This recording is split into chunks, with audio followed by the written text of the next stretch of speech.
महिमा निराली है। अनाथों के नाथ तेरी नंद की सवारी है। हे भोलेनाथ तेरी महिमा निराली। तन्मे मनः शिव संकल्पमस्तु। इस भजन संध्या में आप सभी शिव भक्तों का, प्रभु भक्तों का बहुत बहुत स्वागत करते हैं, हार्दिक अभिनंदन करते हैं। राष्ट्र यज्ञ इतना विशाल होता है जिसमें धन स्वर्ण संपत्ति सब कुछ झोंक देना पड़ता है, और एक नहीं कहते 100 राष्ट्रीय यज्ञ अगर कोई ऐसा कर ले, उसे जो फल मिलता है, उसे जो पुण्य मिलता है, वो इस सावन मास में भगवान शिव की कथा, उनकी महिमा को श्रवण करके मिलता है। और हमारे गुरुदेव सर्वश्री आशुतोष महाराज जी की कृपा से और भगवान भोलेनाथ की कृपा से आपको ये पुण्य तो मिल गया, आपकी झोलियां भर गई सज्जनों। आशुतोष ईश देव ईश्वर उपकारी, ऊंचे गिरि करत वास है सखी त्रिपुरारी। शिव जी भोले भंडारी ਦੀ ਮਹਿਮਾ ਜਿਹੜੀ ਹੈ ਉਹਦਾ ਗੁਣਗਾਨ ਹੋ ਰਿਹਾ। ਅਸੀਂ ਪ੍ਰਵਚਨ सुने ने, मन ਨੂੰ शांति मिली है। आज का जो कार्यक्रम था भगवान शिव भक्ति के ऊपर, वो युवा वर्ग के लिए विशेषकर दशा दिशा और दृष्टिकोण देने वाला था। ये संस्था इतना बढ़िया काम कर रही है कि जो आज की नीड ऑफ द आ रहे हैं लोगों को, हमारे बच्चों को अपनी संस्कृति के साथ, अपने धर्म के साथ जोड़ रही है। ਤੇ ਆ ਕੇ ਪਤਾ ਚੱਲ ਰਿਹਾ ਕਿ ਅਸੀਂ ਪਰਿਆਵਰਨ ਨੂੰ ਕਿਦਾਂ ਬਚਾ ਸਕਦੇ ਹਾਂ, ਆਪਣੀ ਸੰਸਕ੍ਰਿਤੀ ਨੂੰ ਕਿਦਾਂ ਬਚਾ ਸਕਦੇ ਹਾਂ। कर्पूर गौरम करुणावतारम संसार सारम भुजगेंद्र हारम। वो भोलेनाथ जो कर्पूर रंग के हैं, गौर रंग के हैं, जो अपने गले में सर्पों की माला पहना करते हैं, और कहते वो भोलेनाथ कहीं और नहीं रहते, हृदयारविंदे भवम भवानी सहितम नमामि, कि भोलेनाथ भवानी माँ के संग हमारे हृदय में निवास करते हैं। उसे अंदर देखने के लिए युक्ति है, वो ये दिव्य दृष्टि है।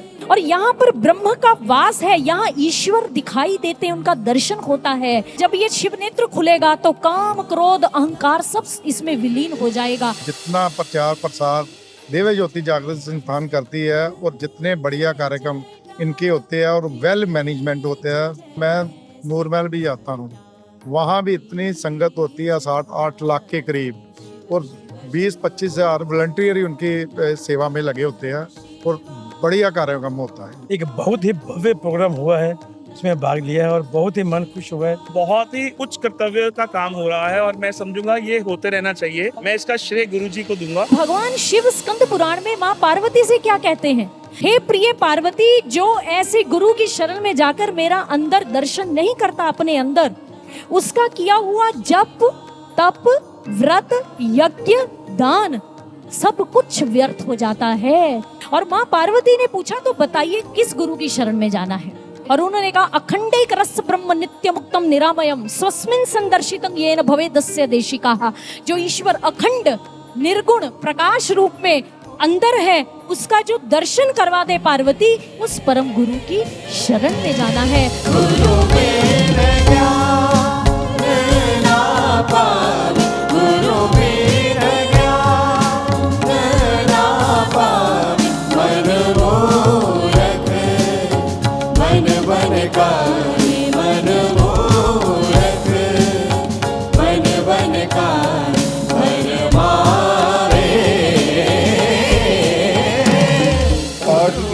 महादेव कथा भी चल रही है और जो उनका गुणगान हुआ है, मन बाग बाग हो गया। आशुतोष महाराज की महती कृपा है अमृतसर के भक्तों के ऊपर, जो भक्ति का बीज आरोपण ये आज के युग में सब में कर रहे हैं, उसकी तो जितनी प्रेज की जाए कम है। जो खुशी मन के अंदर है उसको ढूंढने के लिए अगर कोई चाबी है, ये वहाँ पर मिली है मेरे को। वाकई परमात्मा से ऐसे लगता है मिलन करवाने का प्रबंध किया गया है। तो आज की युवा पीढ़ी जो है इस वक्त जिस स्थिति से गुजर रही है, अगर ऐसे आध्यात्मिक प्रोग्राम होंगे, वो उसमें युवा पीढ़ी आएगी, तभी ये जितनी बुराइयां हैं हमारे समाज के अंदर, तो रोका जा सकता है। शिव डमरू बजाते हैं तो वो कहते अनहद नाद सुनोगे, दूसरे हाथ में अग्नि है तो अंदर विकारों की क्रोध की की ईर्ष्या की अग्नि अपने आप में समाप्त कर दूंगा। और फिर वो अभय आशीर्वाद की मुद्रा में है कि जो इस ब्रह्म ज्ञान को पाएगा मैं उसे अभय दान दूंगा, तीनों लोकों में उसे कोई पराजित नहीं कर सकता, वो शिव लोक को प्राप्त होगा। फिर वो बौने अहंकारी उस राक्षस को दबाते हैं कि तुम्हारे अंदर के अहंकार को मैं समाप्त कर दूंगा अगर उस ब्रह्म ज्ञान को प्राप्त करोगे, उस नाद से जुड़ोगे। जो एक पांव एक चरण ऊपर की ओर है वो आध्यात्मिक चिंतन का प्रतीक है। आपके अंदर का ईर्ष्या द्वेष विषयों की ओर जो मन भाग रहा है वो स्थिर होने लग जाएगा। जब ये विनाश होगा तो आपके अंदर सृजन होगा। ये भगवान नटराज समझाते हैं।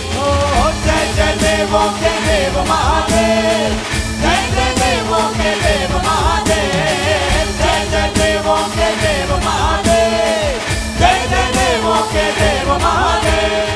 इतना आनंदित होते हैं कि सारी दुनिया का प्यार हमें इस संस्थान से मिलता है। In today's time, we have to not find happiness from outside world, but we have to dig within ourselves. So I think that's something we are going to take from this session today. मैं बहुत सालों से मंदिर जा रही हूँ, पूजा कर रही हूँ, लेकिन वो जो बातें मैं यहाँ आके 1-2 घंटे के सेशन में सीख जाती हूँ वो शायद मैं पूरे साल की पूजा पाठ करके भी नहीं सीख पाती। दिव्य ज्योति जागृति संस्थान के साथ जुड़े, आपको बहुत कुछ सीखने को मिलेगा। ਇੱਥੇ आके मैंने बहुत आनंद आया। प्रार्थना करूंगा कि जहाँ पर भी दिव्य ज्योति जागरण संस्थान के शिविर लगे अपने बच्चों को लेके आए। ये बहुत ही एक वेल ऑर्गेनाइज प्रोग्राम था और इसमें हमें बहुत सारी ऐसी चीजें सुनने को मिली जो हमने पहले कभी नहीं सुनी थी। सो हमारे ज्ञान में भी वृद्धि हुई और 3 घंटे कहाँ बीत गए पता ही नहीं चला। अध्यात्म कहता है अपनी संतानों को संस्कार दें, अच्छी पेरेंटिंग करें। किसने बड़ा सुंदर कहा, आप किसी मुश्किल का हल नहीं मिलता क्योंकि घर से कोई माँ के पैर छूकर नहीं निकलता। अब ऐसा हो ही नहीं रहा। कौन पैरों को छूता है? और अपने बच्चों को बताइए, पाँव को छूते तो उत्तान आसन होता है जिससे बॉडी की स्ट्रेचिंग होती है और सारे शरीर की एनर्जी पाँव में होती है। हमारी अंगुलियां रिसीवर बन जाती है। जब हम किसी बड़े बुजुर्ग के पैर छूते हैं तो उनकी अच्छी ऊर्जा हमें मिल जाती है। कितना साइंस है इसके पीछे जो हमारे ऋषियों ने ये परंपराएं बनाई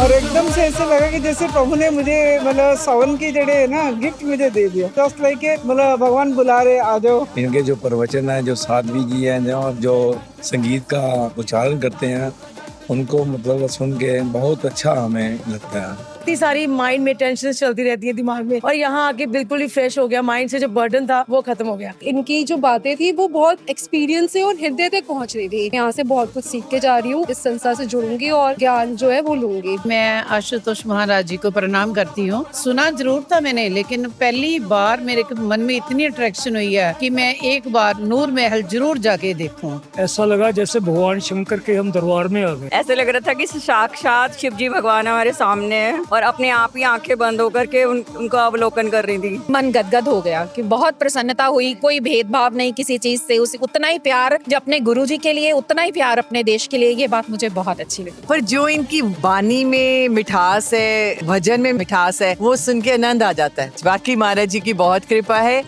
हम पर भी और लगता है सबके ऊपर। उस टाइम तो लगता है वो बरस रहा है हमारे ऊपर अमृत। आप इस कार्यक्रम के बाद YouTube खोलेंगे और उसमें DJJSWORLD DJJS वर्ड ओपन करें। दिव्य ज्योति जागृति संस्थान का ऑफिशियल चैनल, आप उसको सब्सक्राइब करें और बेल आइकन जरूर प्रेस करें। जो अभी महात्मा जन आपके समक्ष इतने सुंदर भजन भगवान शिव की महिमा गुरु स्तुति रख रहे थे संगीतबद्ध और सुमधुर वाणी के माध्यम से, ये सभी भजन आपको ऑफिशियल YouTube चैनल पर मिल जाएंगे। प्लीज सब्सक्राइब करें। आप संस्थान के द्वारा श्रीमद् भागवत कथा, श्री राम कथा, श्री हरि कथा, श्री कृष्ण कथा, भगवान शिव कथा, श्रीमद् देवी भागवत कथा, भजन संध्या, शोक सभा, अनेकों प्रकार के आध्यात्मिक कार्यक्रमों का आयोजन किया जाता है। यदि आप बुक करवाना चाहते हैं तो संपर्क कर सकते हैं। इसी के साथ आज की इस विशेष भजन संध्या को हम यहीं पर विराम देते हैं और दोनों हाथ ऊपर उठाकर, श्रावण मास है और भगवान शिव का नाम आशुतोष भी है, जिसके अर्थ हैं अति शीघ्र प्रसन्न होने वाले। और मैं वंदना करता हूँ, निवेदन करता हूँ और हम सभी प्रार्थना करें भगवान आशुतोष के चरणों में कि वे अति शीघ्र प्रसन्न हों और हमारे जीवन में सदैव सुख, शांति और समृद्धि बनी रहे। तो बोलिए श्री आशुतोष भगवान की जय, श्री आशुतोष भगवान की जय, श्री आशुतोष भगवान की जय। बहुत बहुत धन्यवाद।